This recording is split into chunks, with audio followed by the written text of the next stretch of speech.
pastor, sisters and brothers, members of this Lewis family that so wonderfully nurtured John in love and hope and courage and faith and the rest of it. And sisters and brothers,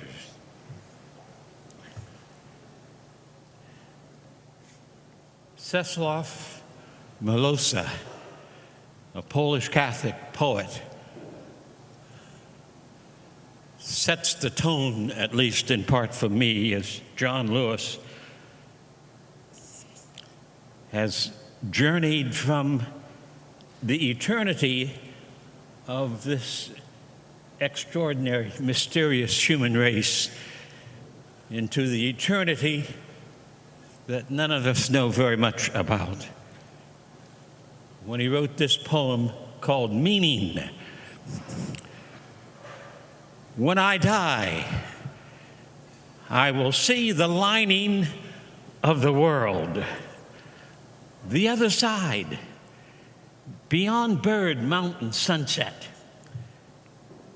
The true meaning ready to be decoded.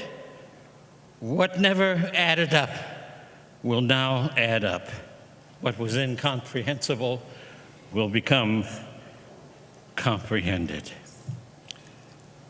And if there is no lining to the world, if a thrush on a branch is not a sign, but just a thrush on a branch, if night and day make no sense following each other, and on this earth there is nothing but the earth, even if that is so, there will remain a word, wakened by the lips that perish, a tireless messenger who runs and runs through interstellar places, through revolving galaxies, and calls out and protests and screams. And I submit that John in that other eternity will be heard by us again and again, running through the galaxies, still proclaiming that we, the people of the USA, can one day live up to the full meaning of we hold these truths. Live up to the full meaning, we, the people of the USA, in order to perfect a more perfect union. John Lewis practiced not the politics that we call bipartisan. John Lewis practiced the politics that we, the people of the U.S., need more desperately than ever before, the politics of the Declaration of Independence, the politics of the preamble to the Constitution of the United States.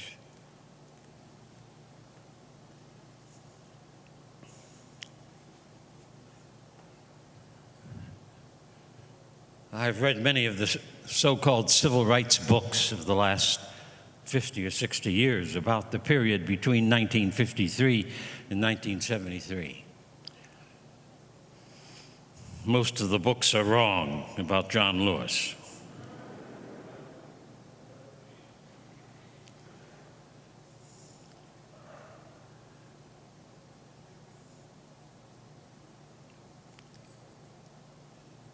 Most of the books are wrong about how John got engaged in the national campaign of 1959-60. This is the 60th year of the sit-in campaign, which swept into every state of the Union, largely manned by students because we recruited students, but put upon the map that the nonviolent struggle begun in Montgomery, Alabama, was not an accident, but as Martin King Jr. called it, Christian love has power that we have never tapped, And if we use it, we can transform not only our own lives, but we will transform the earth in which we live. I count it providential that as I moved to Nashville, Tennessee, dropping out of graduate school, in Nashville came people like Kelly Miller Smith and Andrew White and Janetta Hayes and Helen Roberts and Dolores Wilkerson and John Lewis, and Diane Nash, C.T. Vivian, Marion Berry, Jim Bevel, Bernard Lafayette, Paulina Knight, Angela Butler. How all of us gathered in 1958 and 59 and 60 and 61 and 62 in the same city at the same time, I count as being providential. We did not plan it. We were all led there. And when Kelly Miller Smith and the Nashville Christian Leadership Council met in the fall of 1958, and we determined that if there's to be a second major campaign that will demonstrate the efficacy of satyagraha, of soul force, of love truth, that we would have to do it in Nashville. And so I planned, as the strategist and organizer, a 4-point Gandhian strategic program to create the campaign. We decided with great fear and anticipation we would desegregate downtown Nashville.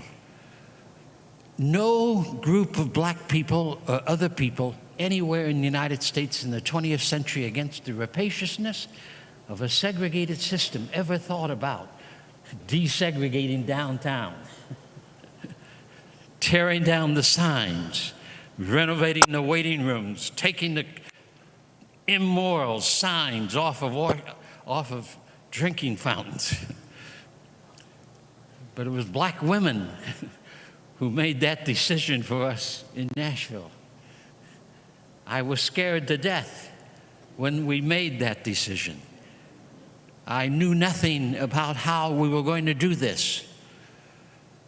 I had never done it before. But we planned the strategy. John Lewis did not stumble in on that campaign. Kelly Miller Smith, his teacher at ABC, invited John to join the workshops in the fall of 1959 as we prepared ourselves to face violence and to do direct action and to put on the map the issue that the racism and the segregation of the nation had to end. And so in the 60th anniversary of that sit-in campaign, which became the second major campaign of the nonviolent movement of America. Those are not my words. John Lewis called what we did between 1953 and 1973 the nonviolent movement of America, not the CRM. I think we need to get the story straight because words are powerful. History must be written in such a fashion that it lifts up truly the spirit of the John Lewises of the world.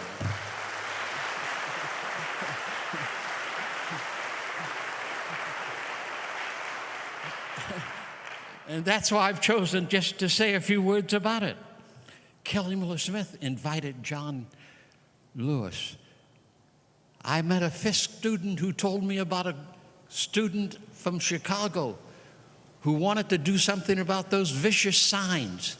I said, invite Diane Nash to the workshop in September because we're going to do something about those signs. I pushed this hard. Now, John Lewis had no choice in the matter. You should understand that. because all the stories we've heard this morning of John becoming a preacher, preaching to the chickens and other sorts of things, becoming ordained as a Baptist minister. Something else was happening to John in those early years. John saw the malignancy of racism in Troy, Alabama. There formed in him a sensibility that he had to do something about it. He did not know what that was, but he was convinced that he was called indeed to do whatever he could do, get in good trouble, but stop the horror that so many folk lived through and in this country in that part of the 20th century. John was not alone. Martin King had the same experience as a boy. I had the same experience from age 4 in the streets of Massillon, Ohio. Matthew McCullum, a pastor whose name you don't know in South Carolina, had the same experience. C.T. Vivian had the same experience. I maintain that many of us had no choice to do what we tried to do, primarily because at an early age we recognized the wrong under which we were forced to live, and we swore to God that by God's grace we would do whatever God called us to do in order to put on the table of the nation's agenda. This must end. Black Lives Matter.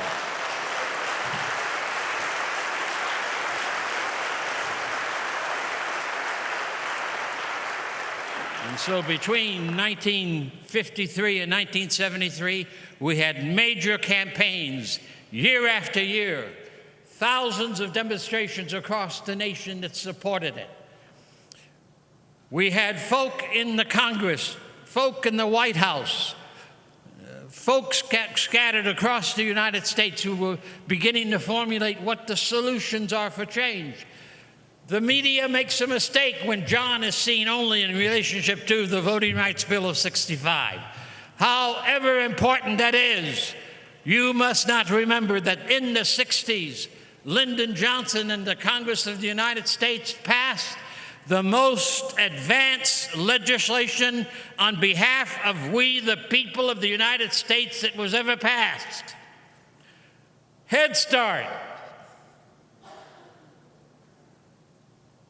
Billions of dollars for housing. We would not be in the struggle we are today in housing if President Reagan hadn't cut that billions of dollars for housing, where local churches and local nonprofits could build affordable housing in their own communities, being sustained and financed by loans from the federal government. We passed Medicare. We passed anti-poverty programs, Civil Rights Bill 64, 65, voting rights bills, a whole array. John Lewis must be understood as one of the leaders of the greatest advance of Congress and the White House on behalf of we, the people of the USA.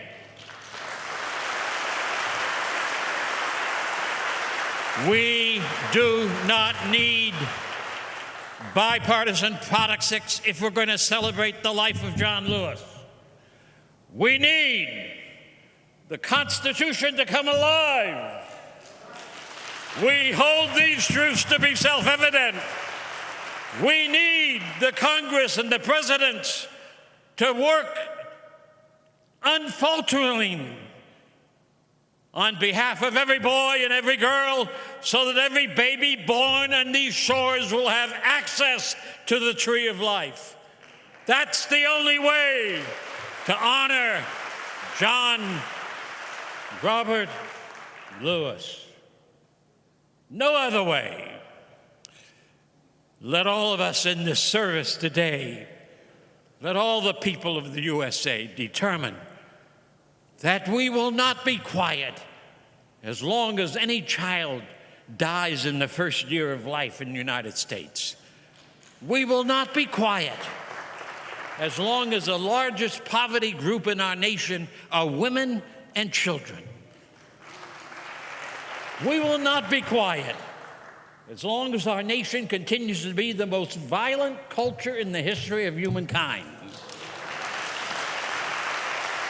We will not be quiet as long as our economy is shaped not by freedom, but by plantation capitalism that continues to cause domination and control rather than access and liberty and equality for all.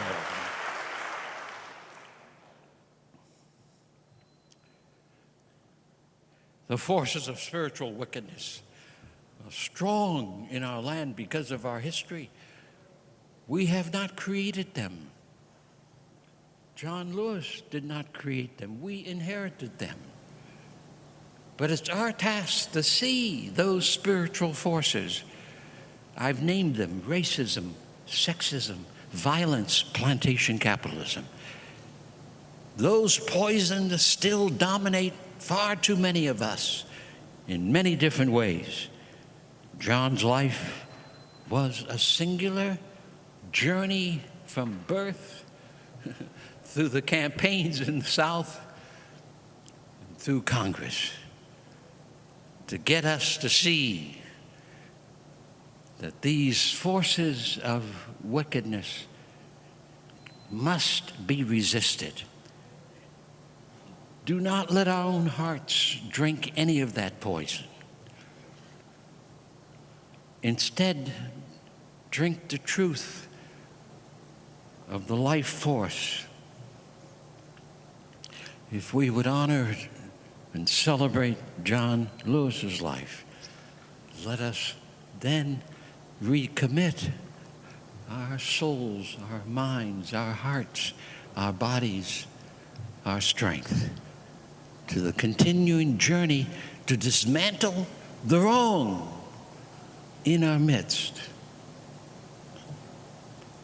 and to allow a space for the new earth and new heaven to emerge. I close with this poem from Langston Hughes, which is a kind of a sign and symbol of what John Lewis represents and what we too can represent in our continuing journey. Langston Hughes: I dream a world where no human, no other human will scorn, where love will bless the earth and peace its paths adorn. I dream a dream where all will know sweet freedom's way, where greed no longer saps the soul, nor avarice blights our day. A world I dream where black and white and yellow and blue and green and red and brown, whatever your race may be, will share the bounties of the earth.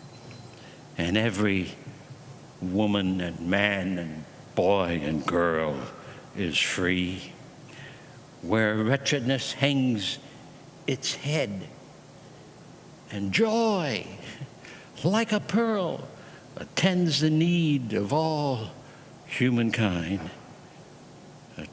Of such a world I dream.